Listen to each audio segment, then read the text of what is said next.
오늘 소개할 사건은 40대 중반 여성분 사건입니다. 이분은 채무가 1억 5천 이상 발생이 되어 있었고 재산은 4천만 원 정도로 최종적으로 인정받은 분입니다. 소득이 165만 원 정도 되셨던 분이거든요. 왜 1억이나 넘는 채무가 발생했는가? 진술서를 읽어보면 지인의 소개로 돈을 벌 수 있게 도와준다고 해서 따라갔는데 정신 차리고 보니 어마어마한 카드값만 남아있게 되었습니다. 이분이 지인의 권유를 따라서 갔던 업체가 다단계 업체 비슷한 거였습니다. 그래서 그곳에서 다단계 판매원으로 활동하다가 카드빚만 1억이 넘게 남게 되었던 그런 사건이었습니다. 개인회생이나 파산을 하다 보면 다단계 판매 방식에 빠져서 거액의 채무를 지고 오시는 분들을 많이 만나게 되거든요. 자, 이건 법제처 사이트에 있는 건데 다단계 판매가 무엇인지에 대해서는 방문 판매 등에 관한 법률에서 규정을 하고 있습니다. 다단계 판매라는 것은 판매업자가 있고 밑에 판매원이 특정인을 해당 판매원의 하위 판매원으로 가입하도록 권유를 하는 거죠. 이런 식의 모집 방식이 있으면 이건 다단계가 되는 것입니다. 다단계 자체는 불법은 아닙니다. 보통 유통조직은 제조업자가 물건을 만들면 도매업자가 많이 사가서 전국에 있는 소매업자가 조금씩 파는 거잖아요.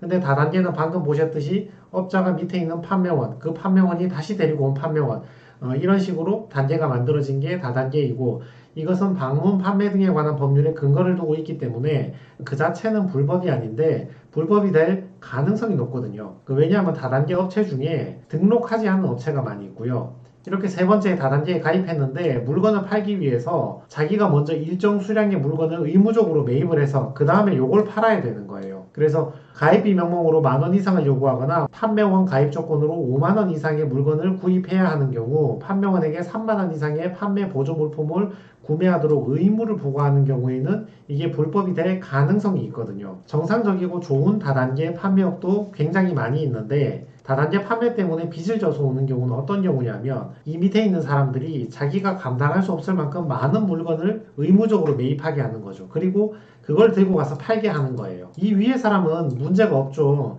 이 사람이 팔아도 돈을 벌고 이 사람이 못 팔아도 이미 이 사람 자체한테 팔았기 때문에 위에 사람들은 문제가 없는데 밑에 사람들이 내가 1,000만원, 2,000만원 카드빚 내서 물건을 샀는데 그 물건을 팔지 못해버리면 이 사람들에게는 고스란히 채무로 남으니까 이런 경우에 개인회생이나 파산을 문의하러 오는 경우가 종종 있습니다. 공정거래위원회 고시에 의해서 다음과 같은 경우는 다단계 조직이 불법이 될 가능성이 높다 이렇게 되어 있죠. 여기 보시면 특히 8호, 9호 가입비 명목으로 돈을 요구하거나 판매원이 가입하기 위해서 얼마 이상의 물건을 반드시 의무적으로 구입해야 되는 경우 카드빚 2,000만원 내서 물건 2,000만원치를 사서 내가 팔아야 되는 그런 경우 있죠.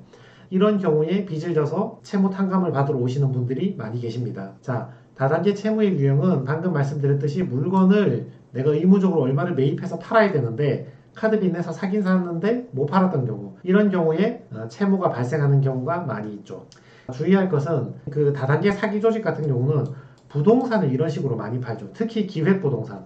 저 지방에 임야에 별 가치 없는 땅인데 이게 곧 개발된다. 여기 옆에 무슨 역이 생기고 저기 도시가 개발된다. 이렇게 해서 토지가 1만 평 정도 있으면 이 토지를 1만 분의 100 이런 식으로 해서 5천만원, 뭐 1억에 이렇게 수많은 사람들에게 공유 지분으로 파는 거죠. 근데 그걸 파는 거를 다단계 조직을 이용해서 판매를 하는 거죠. 그래서 밑에 회원이 팔아도 위로 수당이 올라가는 거고 영업사원들을 다단계처럼 만들어서 저 땅을 가치 없는 땅을 좋은 땅이라고 속여서 팔기도 하고 최근에는 그 매개체가 부동산에서 코인으로 많이 바뀌었죠. 전혀 인증되지 않은 코인 또는 전혀 검증되지 않은 비상장 회사의 주식 이런 거 이제 곧 상장할 거니까 상장하면 5배 번다, 10배 번다, 20배 번다 이렇게 막 허황된 선전을 한 다음에 이 다단계 조직을 이용해서 그 비상장 주식을 팔고 코인을 파는 거죠. 그렇지만 상장이 안 되는 거죠. 상장 심사를 통과 못해서 그냥 가치 없는 코인, 가치 없는 주식. 근데 이 쓰레기 같은 코인이나 주식을 팔아야 되잖아요. 대중들에게 많이 팔아야지 사기 조직도 돈을 벌잖아요. 이 사기꾼 주범이 나 혼자 가서 코인이나 주식을 팔기에는 쉽지가 않잖아요. 그러니까 다단계 조직을 만들어서 파는 거죠. 너가 팔아와도 되고 네 밑에 회원들을 데리고 와서 그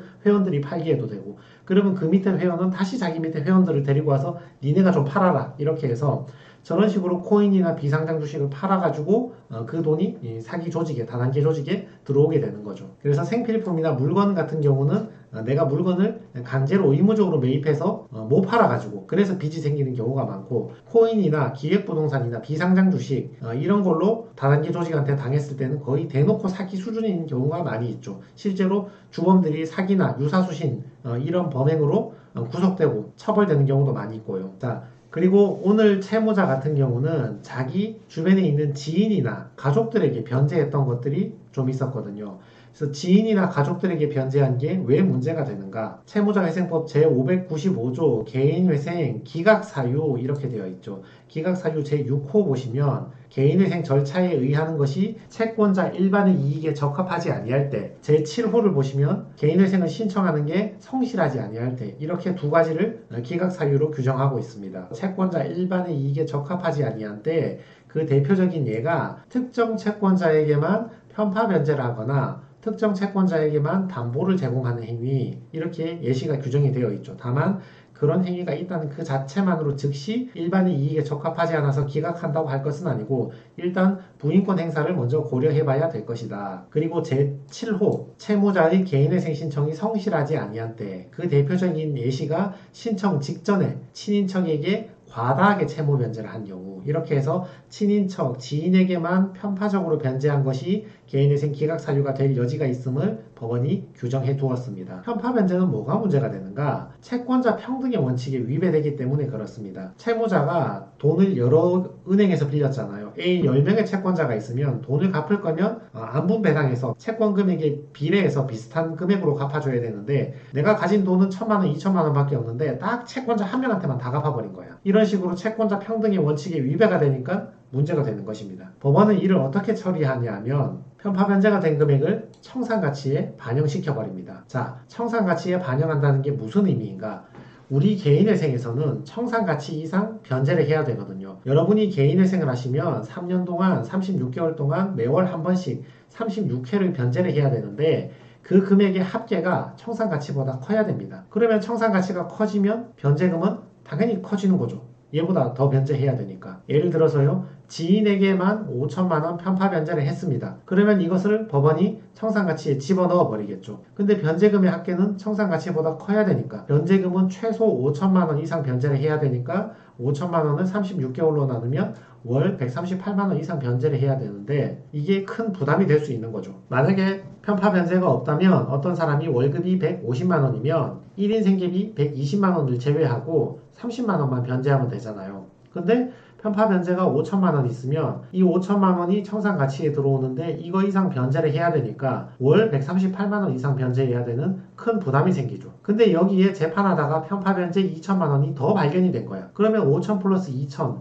7천만 원보다 36개월 동안 변제하는 금액이 더 커야 되니까 7천만 원을 36개월로 나누면 최소한 매월 194만 원 이상 변제해야 되는 큰 어려움에 봉착하게 되는 것이죠. 편파 변제가 없었다면 변제금이 30만 원에 불과한데, 편파 변제가 커짐에 따라서 138만 원, 194만 원 변제금이 계속 높아지게 되는 것이죠. 법원은 여러분이 제출한 계좌 내역을 다 열람을 해보고 은행에 변제한 거는 별로 문제를 안 삼아요. 여러분이 신한은행하고 친인척 관계라서 신한은행에게만 이익을 줄 리가 없잖아요. 그렇지만 홍길동씨, 김길동씨 이렇게 개인 이름이 나오면 그 사람에게 편파 변제를 했다고 보고 그 사람에게 변제한 2천만 원을 청산가치에 반영해라, 변제금을 더 높이라, 이렇게 처분을 내리는 것이죠. 그러면 변호사가 여기에 대해서 그 홍길동 씨한테 변제한 것은 편파 변제가 아니고 그럴 만한 이유가 있었기 때문이다, 이런저런 사유가 있었기 때문이다 설명을 해주고 청산가치에 제외 좀 해달라, 다 반영하는 것은 너무 큰 무리다, 이렇게 선처를 부탁하는 것입니다. 이 채무자 같은 경우도